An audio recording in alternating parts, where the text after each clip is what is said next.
Marc, chapitre 3. Jésus entra de nouveau dans la synagogue. Il s'y trouvait un homme qui avait la main paralysée. Ils observaient Jésus pour voir s'il le guérirait le jour du sabbat, c'était afin de pouvoir l'accuser.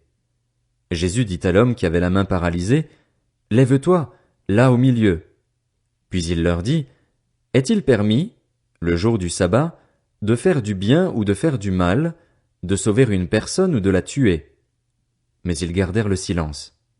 Alors il promena sur eux un regard de colère, et, peiné de l'endurcissement de leur cœur, il dit à l'homme, « Tends ta main. » Il la tendit, et sa main fut guérie. Les pharisiens sortirent et tinrent aussitôt conseil avec les Hérodiens sur les moyens de le faire mourir. Jésus se retira au bord du lac avec ses disciples. Une foule nombreuse le suivit, venue de la Galilée, de la Judée, de Jérusalem, de l'Idumée, de l'autre côté du Jourdain et des environs de Tyr et de Sidon. Cette foule vint à lui car elle avait appris tout ce qu'il faisait.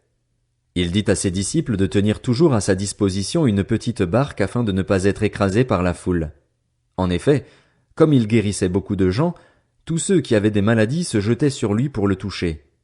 Les esprits impurs, quand ils le voyaient, se prosternaient devant lui et s'écriaient « Tu es le Fils de Dieu !»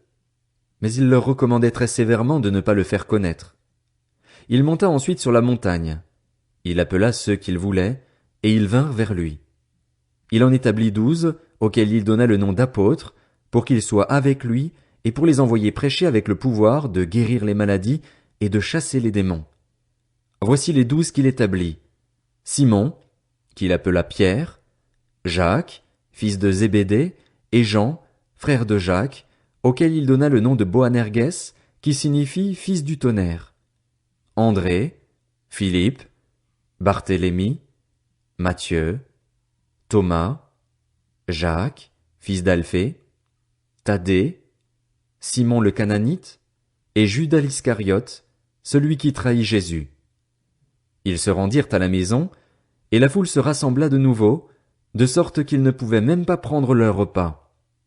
Lorsqu'ils l'apprirent, les membres de la famille de Jésus vinrent pour s'emparer de lui, car ils disaient « Il a perdu la raison ». Les spécialistes de la loi qui étaient descendus de Jérusalem disaient « Il a en lui Béelzébul. C'est par le prince des démons qu'il chasse les démons. » Jésus les appela et leur dit sous forme de parabole « Comment Satan peut-il chasser Satan? Si un royaume est confronté à des luttes internes, ce royaume ne peut pas subsister, et si une famille est confrontée à des luttes internes, cette famille ne peut pas subsister.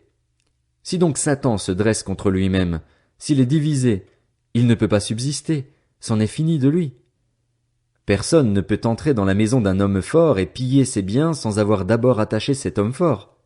Alors seulement il pillera sa maison. Je vous le dis en vérité, tous les péchés seront pardonnés aux hommes, ainsi que les blasphèmes qu'ils auront proférés, mais celui qui blasphémera contre le Saint-Esprit n'obtiendra jamais de pardon. Il mérite une condamnation éternelle. Jésus parla de cette manière parce qu'il disait « Il a un esprit impur ». Sa mère et ses frères arrivèrent donc. Ils se tenaient dehors et l'envoyaient rappeler. La foule était assise autour de lui, et on lui dit « Voici, ta mère et tes frères et sœurs sont dehors et te cherchent. » Il répondit « Qui est ma mère, et qui sont mes frères ?» Puis il promena le regard sur ceux qui étaient assis tout autour de lui et dit « Voici ma mère et mes frères. En effet, celui qui fait la volonté de Dieu, celui-là est mon frère, ma sœur, ma mère. »